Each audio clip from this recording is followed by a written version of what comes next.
Seguimos con el camino y ahora con los discípulos de Maús, que es la imagen de la iglesia que está en camino, la iglesia en marcha. En la mañana de Pascua, las mujeres van caminando, se ponen en marcha hacia el sepulcro. Pedro corre, pero el modelo de la iglesia en marcha, nos es dado sobre todo con la primera aparición de Jesús en el Evangelio de Lucas, de San Lucas, que es el episodio de los discípulos, de los peregrinos de Maús, en la tarde de la resurrección. Ese relato, al final del Evangelio, es un programa de vida para cada cristiano. Como los discípulos al atardecer del primer día de la semana, nosotros también discutimos fácilmente sobre nuestros caminos de vida, hablamos incluso de Cristo, pero muchas veces sin hablar con Él, sin hablarle a Él, olvidando su presencia.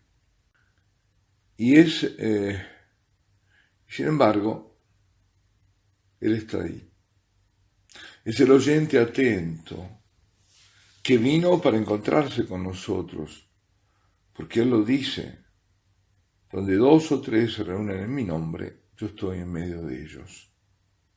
Pero nosotros no lo reconocemos. Jesús se acerca y en el relato de San Lucas, de los discípulos de Maús, hace camino con ellos. Y como ellos parecen ignorarlo, es Él el que los interroga. Les interroga sobre Él mismo. Con humor, San Lucas subraya ese quid pro quo. ¿Qué? Es decir, ¿qué es lo que pasó? Tú no lo sabes, el único que no sabe. ¿Pero qué pasó?, pregunta Jesús, con una apariencia de que no estaba noticiado. Pues aquello que tiene que ver con Jesús el Nazareno, responde Cleofás. Los discípulos van a Él, justamente a Él, van a hacer la clase de catecismo. Y ahí no se omite nada. Pero todo lo que ellos, por ejemplo, dicen de bello sobre Cristo, choca lamentablemente ante una conclusión donde se quiebra toda esperanza, cuando dice: pero a Él no lo hemos visto. Los relatos de las mujeres que decían haber visto a los ángeles no eran suficientes para atravesar las tinieblas de los corazones que estaban apesadumbrados por la crueldad de la pasión. La tristeza invadía los corazones. La desilusión se había ya instalado. Sin embargo, Jesús está vivo y está tan cerca, pero sus ojos no podían reconocerlo, estaban impedidos de reconocerlo. Curioso, ¿no? Como María Magdalena o los discípulos en el Evangelio de Juan, Jesús no se deja reconocer por el semblante, digamos, sino que se deja reconocer por un signo. Qué cosa interesante, ¿eh? Si no se dan cuenta, no lo reconocen, pero sí lo reconocen cuando da un signo. Se sabe por ese signo, pero no por el resucitado, por la apariencia exterior, no, sino por aquello que va a lo más profundo del corazón. Él se ofrece a las miradas de sus interlocutores de esa forma. Los signos de reconocimiento que Él les da a ellos, que es para hacerlos, o persigue hacerlos testigos de su amor, de ese amor que vive, de ese amor que vence y que será compartido durante su vida. Es lo que ellos vivieron, ¿no?, de Él. Por ejemplo, ¿cuáles son esos signos? Sus llagas. Cuando le hace tocar, por ejemplo, a Tomás, toca, pon tus dedos aquí. Si no lo reconocen, sino por esos signos. O por ejemplo, el llamar por el nombre, como pasa con la Magdalena, cuando le dice María. Es decir, no lo había reconocido, creía que era el jardinero. Y sin embargo, cuando escucha su nombre, María, se da cuenta, ella le responde, Rabuni, mi maestro. O bien, aquí como en Juan, el signo del pan partido, de la Eucaristía. Es decir, parece que al cielo nosotros nos reconoceremos también por los signos del amor compartido sobre la tierra. Ese amor que hemos ofrecido a los otros, esos gestos, y que a su vez hemos recibido, serán los signos que harán reconocernos en el cielo, quizás. Pero antes de entregarse en las manos de sus discípulos, digamos, Jesús reparte, antes de que ellos lo vean, Él comienza desde las Escrituras y les explica su propia vida y la situación que ha sido profetizada por antiguos profetas. Y eso justamente es lo que nosotros vivimos en cada Eucaristía. La palabra de Dios, del Antiguo, del Nuevo Testamento, iluminada y vivificada por el Espíritu, le da sentido todo eso a las situaciones más trágicas. Es realmente una lámpara en mis pasos, una luz en mi camino. Y eso sí, entonces, una verdadera liturgia que Jesús celebra caminando. Las Escrituras que iluminan la vida de Cristo permiten a los discípulos hacer una relectura de su propia experiencia.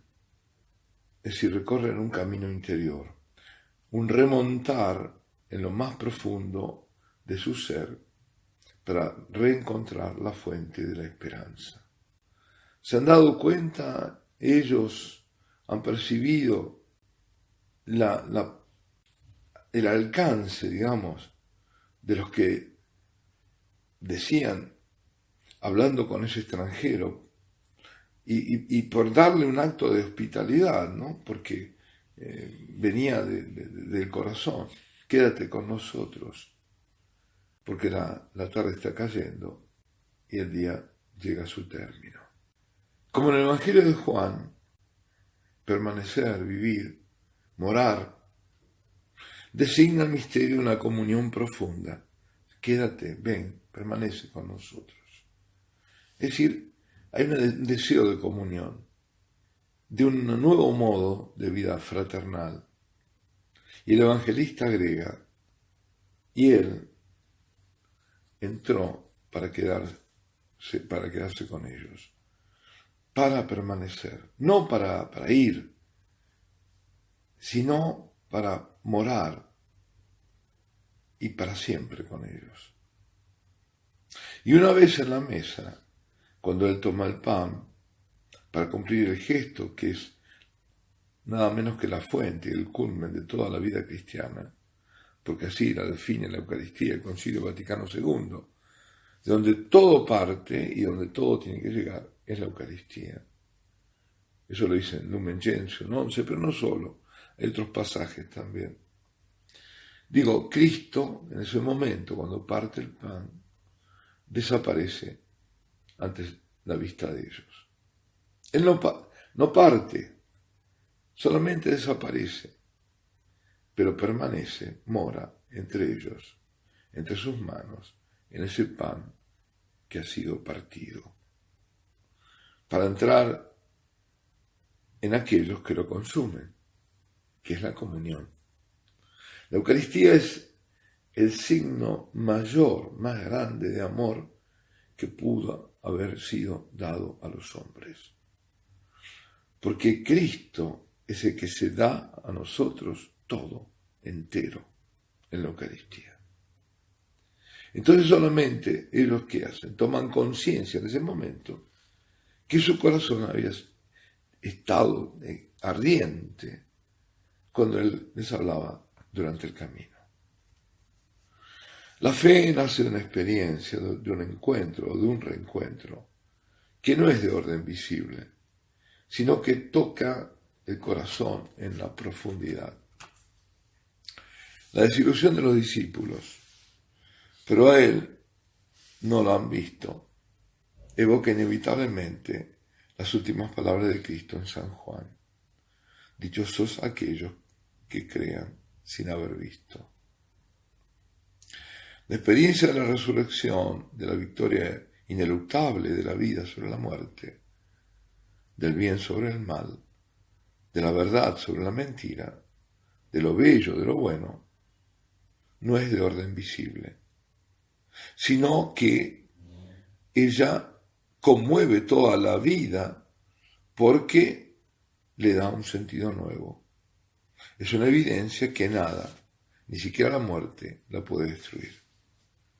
Cristo ha resucitado y Él marcha a nuestro lado. Dios, entonces, es verdaderamente el Dios de los vivos y no de los muertos, y todos viven por Él. Por la victoria del amor sobre el odio, Cristo ha probado que Dios es justamente aquel que Él ha anunciado. En la escuela de su Evangelio, la vida encuentra su oriente, se vuelve una peregrinación, una marcha en la verdad y la luz. Si la fe es verdadera, los actos de amor en su nombre se vuelven los signos de un mundo nuevo, transfigurado. Alabado sea Jesucristo, sea por siempre bendito y alabado.